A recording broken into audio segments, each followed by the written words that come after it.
Friends, welcome to my channel Sanskrit unknown facts. आज हम ईशावास्य उपनिषद का छठा मंत्र पढ़ेंगे। ईशावास्य उपनिषद क्या है, पहले हम लोग को जानना है। ईशावास्य उपनिषद शुक्ल यजुर्वेद का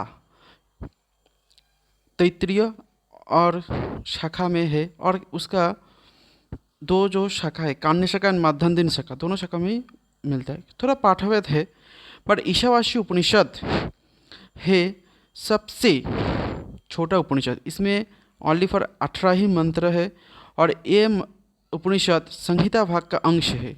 शुक्ल यजुर्वेद का संहिता का 40वां अध्याय है, इसलिए इस उपनिषद को सबसे प्राचीनतम उपनिषद कहा जाता है, और इस उपनिषद सबसे छोटा भी उपनिषद है।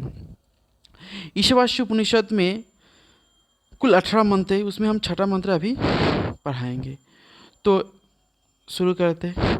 यस्तु सर्वाणि भूतान्य आत्मन्येवानुपश्यति सर्वभूतेषु च आत्मानं ततो न विजुगुप्स्यते।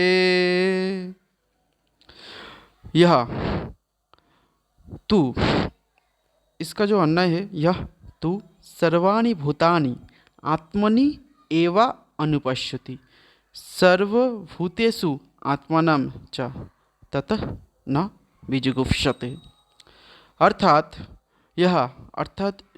जो व्यक्ति परिव्राट मुमुक्षु तो किंतु सर्वाणि भूतानि अर्थात सभी भूतों में, अर्थात सभी प्राणियों में, स्थावर से लेकर आत्मा तक जितना प्राणी, वस्तु, उद्भिद, पेड़ पौधा है, सभी में अपने आत्मा को दर्शन करता है। आत्मनि एव अनुपश्यति, स्वात्मनि परमात्मनि वा, अर्थात अपना आत्मा या परमात्मा को देखता है।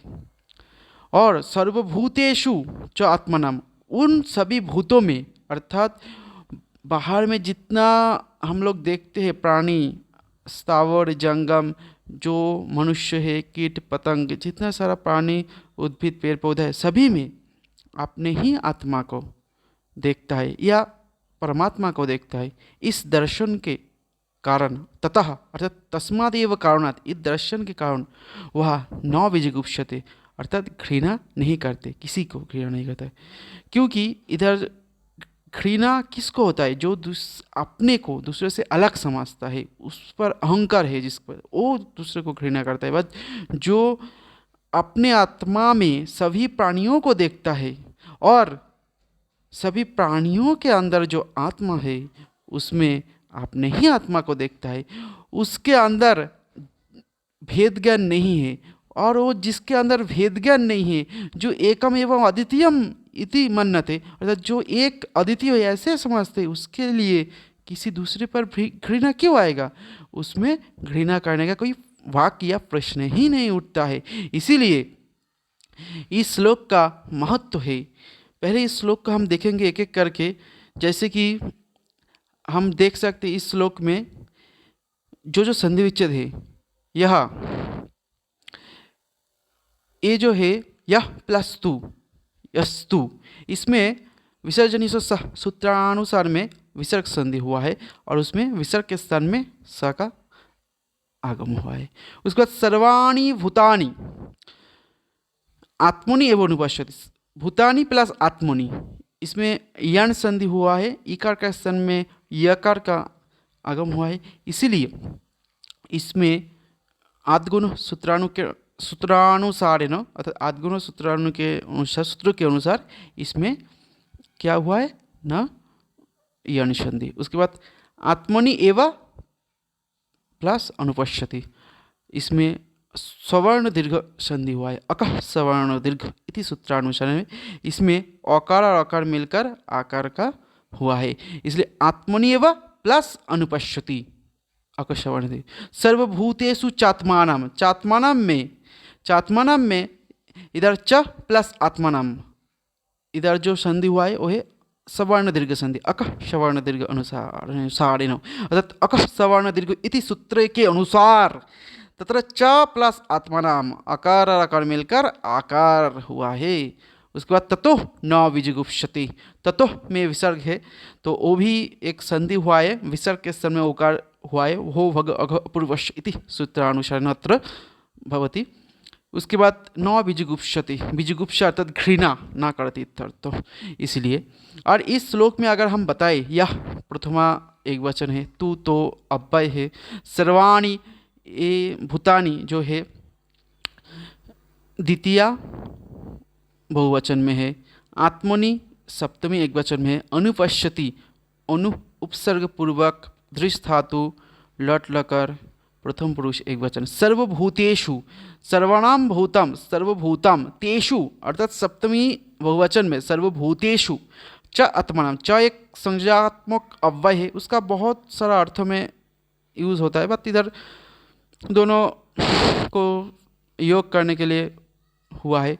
उसके बाद ततो तत् प्लस तहसील प्रत्यय के अनुसार ततो तस्मात् एव कारणात् ततो न विजुगुप्सति, विजुगुप्सम अर्थात ततो में तत् प्लस तहसील पंचम्य तहसील सूत्र अनुसार है, जहाँ पंचमी होने वाला है तत् वहाँ पर तहसील प्रत्यय जोग करके पंचमी का अर्थ देने के लिए इधर ततः तत् प्लस तहसील ततः तत्, इसका मतलब है तस्मादेव कारणात्, इसीलिए न अर्थात नहीं, विजुगुप्सते अर्थात घृणा नहीं करना चाहिए। बी उपसर्ग पूर्वक गुप्त धातु सन स्वार्थे विजुगुप्सते होता है, सन प्रत्यय इधर आत्मनेपदम हो गया है, टीते आत्मनेपदम टेरे सूत्र के अनुसार, अत्रो निंदार्थे विजुगुप्सार्थे सन प्रत्यय हुआ है।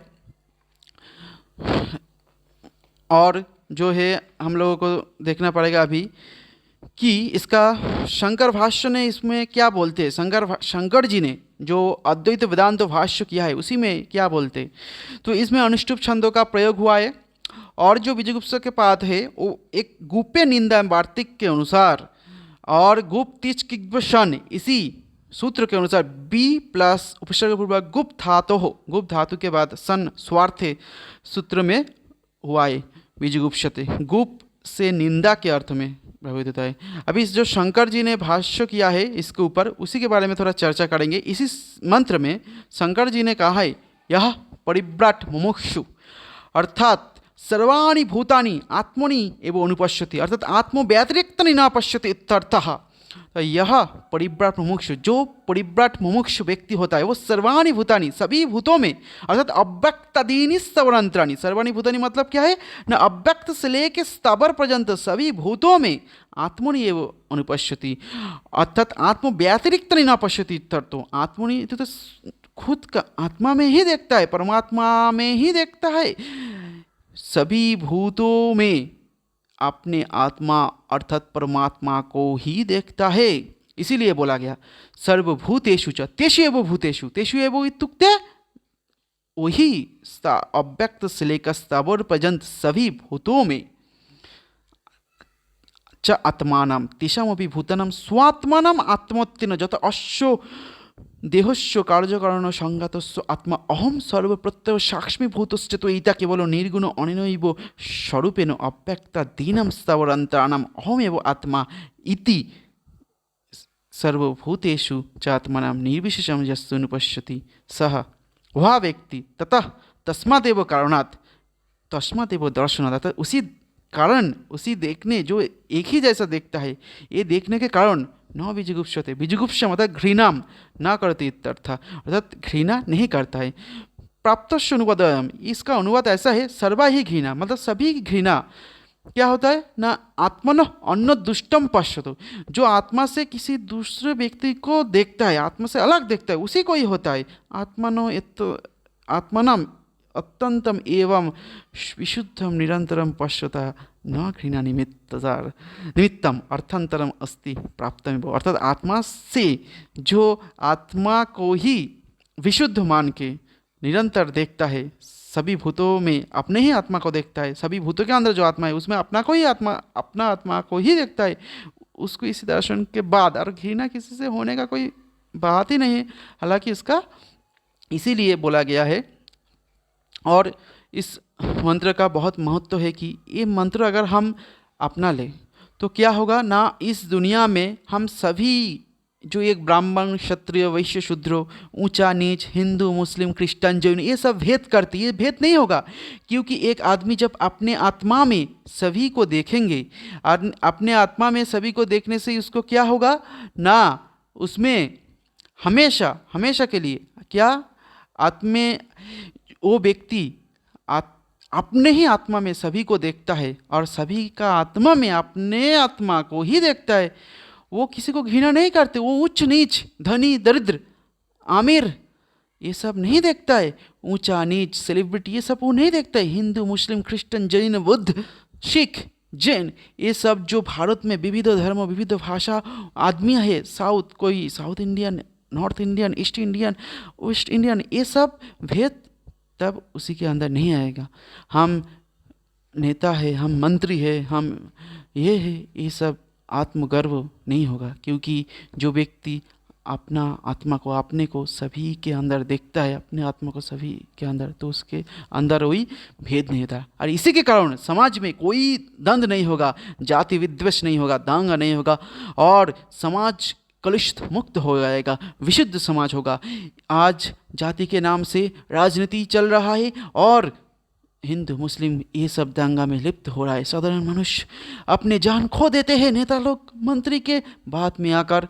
किंतु अगर इस लोग को हम अच्छा से ध्यान दे, देखिए और इसको विधिवत को मान के अपना अपना बना के इसको पालन करें, तो हम लोग ये सब हिंदू मुस्लिम दंगा कुछ भी नहीं होगा।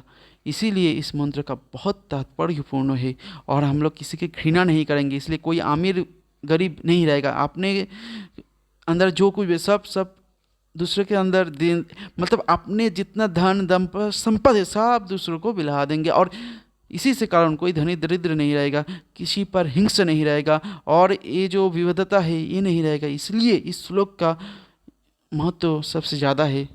सबसे यही कहेंगे, ये जो ईशावास्य उपनिषद है, ईश प्लस उपनिषद, मतलब ईशा प्लस उपनिषद, ईशोपनिषद, इसमें आद्गुण सूत्र के अनुसार गुण संधि हुआ है, तो ईशोपनिषद हुआ है। तो उपनिषद शब्दों का भी महत्व है। उपनिषद मतलब होता है उपसर्ग पूर्वक नि, उपसर्ग पूर्वक शब्द धातु हो कि प्रत्यय करके उपनिषद शब्द निष्पन्न होता है। तो उपनिषद का अर्थ होता है गुरु का समीप बैठकर ज्ञान लेना। तो ये जो सद धातु है, ये तीन अर्थ में व्यवहृत होता है।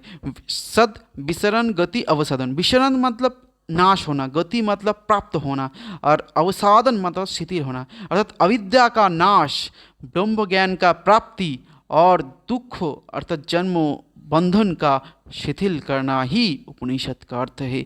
अर्थात जो ब्रह्म विद्यालुप्सु व्यक्ति जन्म मृत्यु प्रभाव रूप यावतीय सांसारिक अनर्थ विनष्ट हो गया, एवं अनर्थ का मूल जो कारण उच्छेद करने के लिए ब्रह्म विद्या विषयक जो शास्त्र है उसी को ही उपनिषद कहते हैं। इसीलिए उपनिषद का महत्व बहुत गुरुत्व है, क्योंकि इसमें वेदों का सार माना जाता है। वेदों का जो 4 अंश है, पाठ है, संहिता, अरण्यक, ब्राह्मण, उपनिषद, तो इसमें उपनिषद को सबसे लास्ट में सभी का सार माना गया है। इसलिए उपनिषद एक एक मंत्र, एक एक श्लोक, एक एक बाद हम लोग को मानना चाहिए। इसीलिए हमेशा हम लोग देखते, किसी विश्वविद्यालय हो, यूनिवर्सिटी हो, किसी संस्था का जो लोगो होता है, उसी लोगो के नीचे जो लिखा रहता है वो हमेशा उपनिषद का वाक्य ही रहता है, जैसे यो अनुचरण सा मान महान, ये सब। इसलिए उपनिषद का महत्व बहुत बढ़िया है।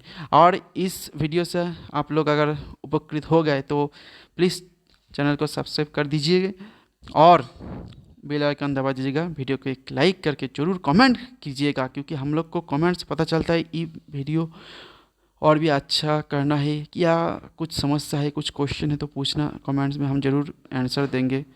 धन्यवाद सभी को।